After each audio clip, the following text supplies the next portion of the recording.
Hey, working mom. Welcome to Order Meets Style. I'm Zizi Mann, professional organizer with Firefly Bridge Organizing.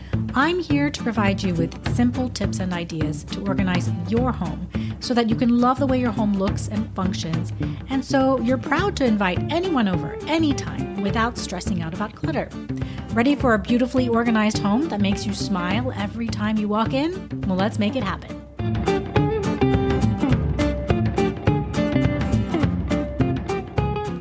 Welcome to this week's episode of Order Meets Style. I'm your host, Zizi Mann.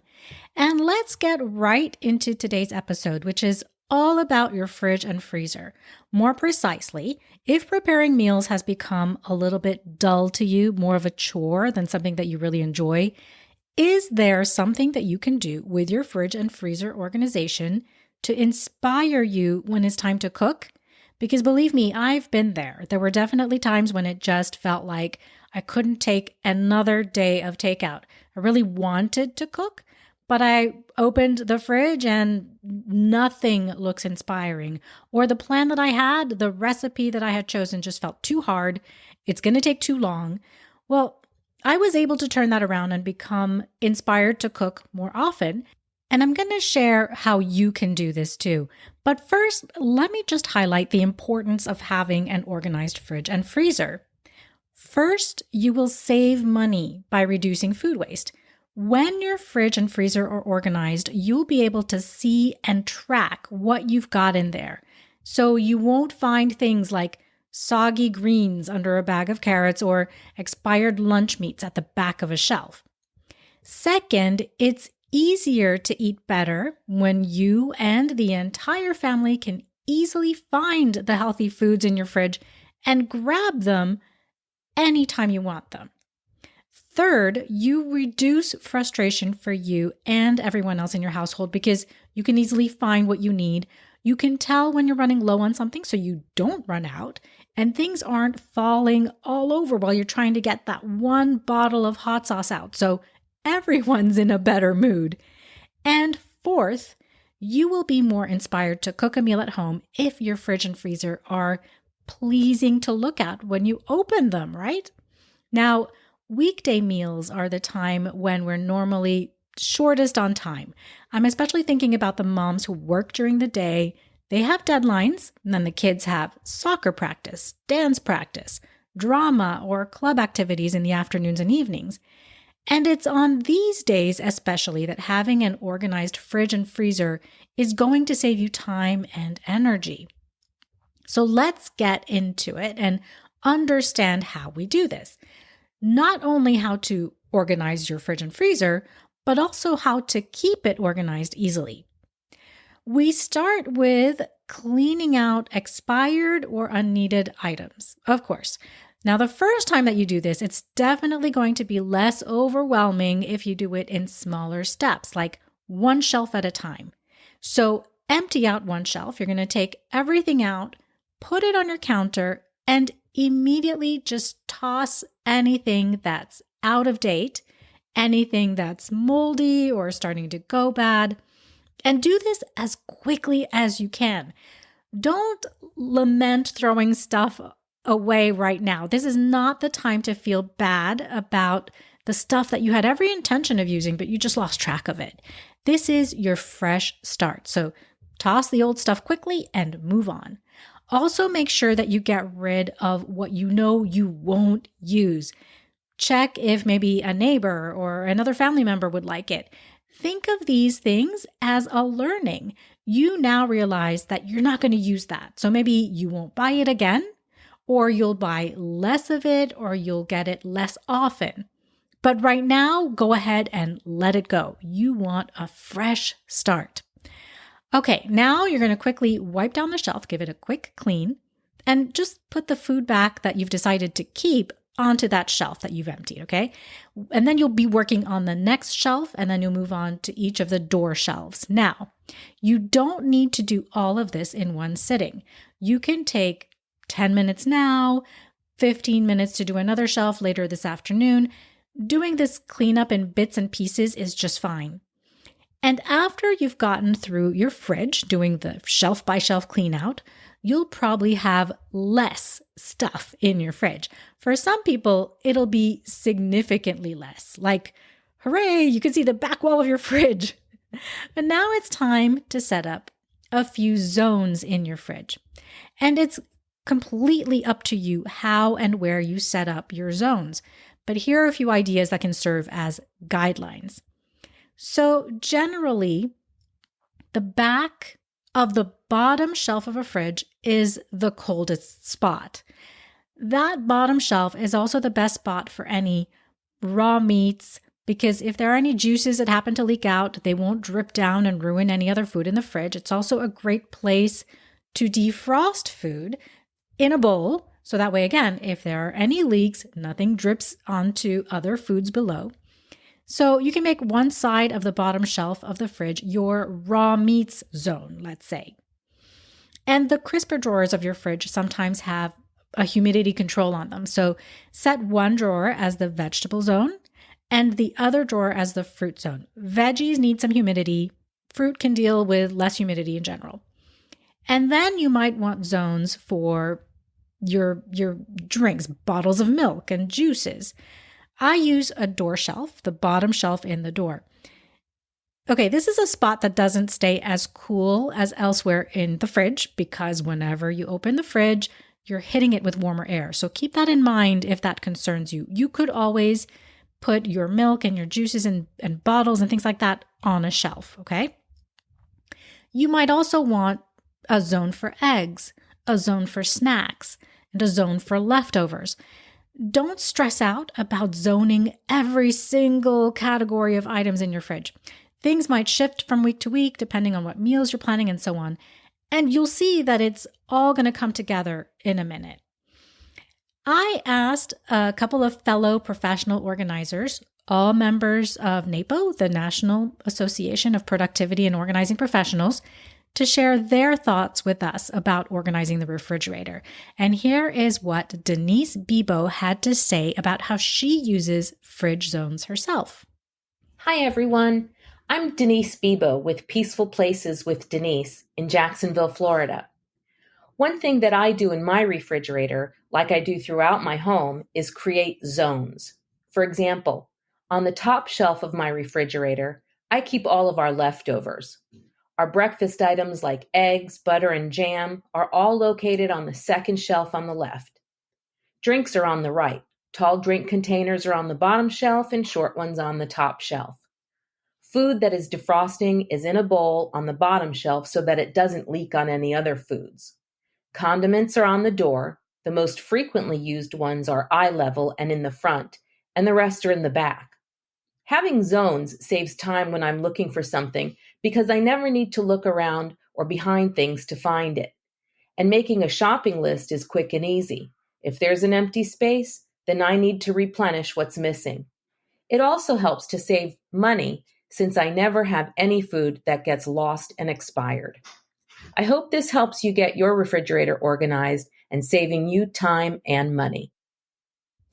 As Denise says, having zones saves you both time and money. Time because you know exactly where to look when you need something instead of rummaging through the entire fridge to find it, or to discover that you actually ran out of that ingredient or condiment when you really needed it. And that's terribly frustrating, isn't it? And zones do save you money because you can easily determine what you already have when you're making your shopping list, so you don't buy a duplicate. And as Denise mentioned, you don't lose something and allow it to expire or go bad before you use it. You'll notice that Denise keeps her condiments in the door of her fridge because that keeps them visible. And that's exactly what we want, to quickly be able to see where everything is. But remember that each of our families is unique in what we need and what we prefer. So you might prefer to keep your drinks in the door, your juice boxes, your Gatorade, and so on, so that your kids can easily grab one. Well, in that case, maybe you'll need to keep your condiments on a shelf. So keep in mind who might need to access which things in the fridge, and this will help you decide where to place everything. All right, let's move to how to make it easy for you to reach things in your fridge when you need them. Think for a second about condiments, okay? Because we just talked about condiments. Let's say you have small jars that get lost behind other things. There are bottles that fall over when you try to get something from behind. So an idea for condiment bottles and jars to make them easily reachable is to group all of those onto a turntable. I like the turntables with a lip or a small wall around the outside because then the bottles don't fall over when you grab something from there. So not only are you containing all of these condiments in one area or one zone, you're also making them easier to reach for. You just spin the turntable and you can see every single thing on there. Karen Brown, who is also a NAPO Professional Organizer, has a tip that's going to help you with containing things in your fridge and freezer. Here's what she says. Hi, it's Karen Brown with Your Ordered Life in Dallas, Fort Worth, Texas. My go-to organizing trick for fridges and freezers is plastic bins. They're a game changer for corralling small food items, containing spills and leaks, improving access to food that tends to get lost in the back, and reducing food waste. Keep defrosting meat or seafood in a bin. No more cleaning up gross bacteria-filled puddles from your refrigerator drawers or shelves. Just toss the bin in the dishwasher. Make a snack bin for your kiddos with cheese sticks, fruit, yogurt, applesauce, etc., and keep it on a low shelf where they can reach it. In your freezer, organize bags of frozen vegetables, meat, prepared meals, you name it. iDesign and mDesign make tons of refrigerator and freezer-safe bins in every shape and configuration you can imagine. The Container Store stocks a huge assortment of them, so does Amazon. You will love how much easier it is to find things, how much less food you throw away, and how much cleaner your freezer and refrigerator will stay. I love this tip because not only can you keep similar items together in these plastic bins like yogurt, kid snacks, or cans or bottles of drinks, or even the condiments and jars that we talked about, but you can efficiently use the entire shelves all the way to the back and still reach whatever you need. Because now you'll just pull the entire bin forward or take it out completely, which is an improvement over having to reach behind all the stuff to get that one ingredient or container that's at the back of the fridge. Also, the containers that Karen mentioned, mDesign or iDesign, those are the brands. mDesign is available on Amazon. iDesign is available at the Container Store, and I'll put those links in the show notes. But these bins are transparent, so you can see exactly what's in them at a glance. So just these two things, a turntable and bins, will change your fridge forever. The back of the fridge is not going to be the place where half-used jars of salsa go to perish anymore. Okay, so you've created your zones. You've used some containers, bins or turntables to corral things together. Now, as much as possible, you should try to keep within the limits of these zones and containers. For example, if you keep condiments in a bin on the top shelf, try not to buy more than what can fit into that bin. This is the way that you will keep your fridge from becoming cluttered again. But what happens when there's that one recipe that you want to try that calls for a bottle of something unexpected or something you don't normally use? Or if someone gives you a jar of homemade jam and it just doesn't fit in the bin? Well, then you need to have a conscious plan in mind for how you're going to keep track of these extras. This is really important, especially important, I think, if you're not the only one buying groceries in your household. When you get that extra item, you need to put it front and center in its zone so that you don't lose track of it. And the same thing goes for your leftovers. If your containers of leftovers are just all over your fridge, you might lose track of something and it may go bad before you use it up. So contain your leftovers in one section of your fridge and label them with, you can use a piece of blue painter's tape or with a dry erase marker right on the glass if you're using glass containers. So yes, let's talk about labeling. Now that you're cleaning up and organizing your fridge, I have an easy little hack to help you track expiration dates on those bottles and jars that we have where the print is really tiny and you can barely see the expiration date. So when you're putting something into the fridge, use a Sharpie and write the expiration date in nice big letters and numbers right on the label. That's going to save you the trouble of squinting and trying to see those expiration dates. So you can see how close they are to expiring just at a glance because you've got big letters and numbers on the label. And the other thing is, if you're supposed to use up the product within a certain number of days of opening it, then maybe instead of writing the expiration date, you can write the date you opened it or the date that you should use it by, whichever you prefer. That's going to help you keep track of it. So let's do a little recap up to this point. First, you're going to do a fridge clean out, one shelf at a time. Then you'll set up a few zones, and you'll try to limit those items in the zones themselves instead of allowing them to overflow the zones and go into other parts of the fridge. Then once you see the space that you've decided on for the various zones, use bins or turntables to group similar items together to corral them in that area. And label things like leftovers and quickly mark expiration dates on things where the print is really small. And now you're going to do the exact same thing for your freezer. Do a clean out, one shelf at a time or one area at a time if you have a drawer freezer. Lay out some zones, maybe one for meats, one for veggies, that type of thing. And label the containers with painter's tape or masking tape so you know what it is and the expiration dates. And you'll use bins to contain similar items. Again, M Design and I Design, the brands that Karen mentioned, they make freezer bins that have dividers in them. Bins are going to help you store bags and boxes in your freezer. So bags of veggies or zip top bags of ingredients that you've prepared or boxes of chicken nuggets, things like that. And you want to place these bags and boxes into the bin vertically, like books on a bookshelf or files in a file cabinet so that you can see each and every item easily in your freezer, whether it's a stand-up freezer or a drawer freezer, that kind of thing, right? If you can't see that you have, let's say, a bag of chicken breasts in the freezer already, you might go and buy more. And that's often where people are wasting money on groceries. So use bins. You can also label the bin itself if that helps you to know quickly, say, where your veggies need to go when you get home with your groceries. Also, you want to make sure that you move older things forward when you get new groceries. You want to use up the older stuff first in, first out, right? So when you use bins, it makes it so much easier to do this. You just file the new bag or the new box in the back of the bin, right? And then you're always pulling from the front. So these things that we've covered so far, doing a clean out, creating zones and containing and labeling things, these alone will help you to keep your fridge and freezer organized. But I also have some tips for you to boost your inspiration to prepare meals at home. Because yes, sometimes cooking can feel a bit of a chore, especially knowing that cleanup comes with it, right? So having a beautiful fridge that makes you feel like cooking or prepping is definitely something worth striving for. And I found that when things look fresh and are easy to grab and prepare, we're headed in the right direction.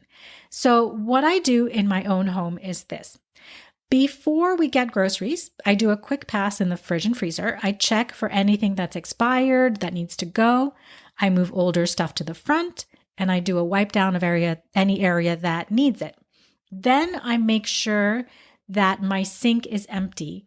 That way, when I get my groceries, as I empty the bags, I immediately wash whatever fruits and veggies that can be washed ahead of time. Things like citrus, apples, eggplant, grapes, anything that I want ready or available at a moment's notice. I know that things like berries, zucchini, herbs, and greens, those things are best washed just before I use them. But here's the thing. On a busy weeknight, the last thing I'll want to do is wash and prep a bunch of veggies.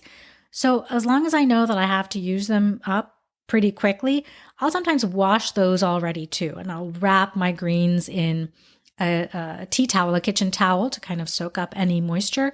I'll put them in the fridge, and then the very next day I'll have to use it. Otherwise it will get soggy. Since I cleaned out my veggie and fruit drawers before I got the groceries, I can dry whatever's been washed and I just put them into the drawers. I put grapes and berries into bowls on a shelf so that everyone can grab a handful whenever they want.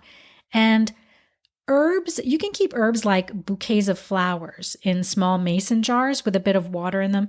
And then I just pick out, what I need to cook with that night. So when I open up my fridge and I see the colors of those fruits and veggies and herbs in the drawers and on the shelves, it's so appealing. It can really lift your mood. The whole cooking experience is so much nicer than digging through those flimsy plastic bags of produce that look so messy in fridges. In fact, I actually make sure that I don't have any of those bags of produce in my fridge. It's so easy for greens and herbs to just wilt and rot in them, and they make your fridge look really cluttered and messy. So just try this the next time you buy groceries. Get rid of all the plastic produce bags and put your produce in the fridge without them and see how that makes you feel. And what about being more inspired by your freezer? Well, other than filing bags and boxes in the freezer to keep inspired to prep meals at home, I can't say enough about batch cooking, meaning making bigger amounts than just one meal's worth of something and then freezing the extra to take it out and defrost it during the week. I do this all the time with my protein pancakes. I make a huge batch during the weekend and I freeze all the extra in a big glass container. And then the kids can take one or two at a time when they want them during the week. And you can do the same thing with things like pasta bakes, baked ziti or lasagna. You can split those things into serving-sized portions already and freeze them in containers individually. And then you just defrost them in the morning for the kids to take to school. Or you can freeze them in a big batch and then defrost it in the fridge the night before you want to heat it and serve it. If you cook, think about this in a week. If you cook one lasagna, you grill a bunch of chicken breast and make a batch of shredded beef or pork and even bake some salmon and then freeze all of that, you have at least 3 or 4 weeknight meals prepped right there. All you have to do then is grab a vegetable from your fridge and saute or steam it, and dinner is ready. So let's recap what you can do to be more inspired to cook or prepare meals at home, especially on busy weeknights. 1, before you get your groceries, do a quick fridge and freezer clean out. 2, empty your sink. 3, when you bring in the groceries, get rid of your produce bags. 4, wash whatever produce you can and place them in easy reach in the fridge. And 5, batch cook and store the leftovers. Freezing works perfectly for this. Well, I hope that you found this episode useful, and I want to thank Denise Bibeault and Karen Brown for their insights. Thank you, my friends. You'll find links to their Instagram in the show notes. Please show them some love and follow them. And if you know someone who has lost their enthusiasm for cooking or who really wants to prepare meals at home but is having a hard time getting motivated to do it, please do them a favor and send this episode to them. Sometimes just having a reminder of some simple things they can do in their fridge and freezer, that can really be the kickstart they might need, even if they've heard some of these ideas before.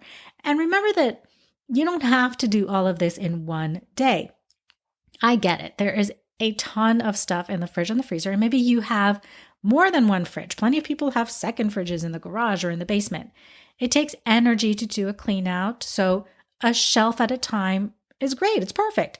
Sometimes we only have 10 minutes between things we have to do, and in 10 minutes, you can maybe do one shelf in the door, and that's fine. And then you keep going. You can do it. I know you can. And you know how wonderful it's going to feel to have your fridge and freezer looking beautiful and tidy and functioning at its best. All right, so thank you for listening today. If you'd like a checklist of the tips that I mentioned in today's episode, you'll find the link to that in the show notes. So go ahead and get that and enjoy your day. I will meet you here again next week.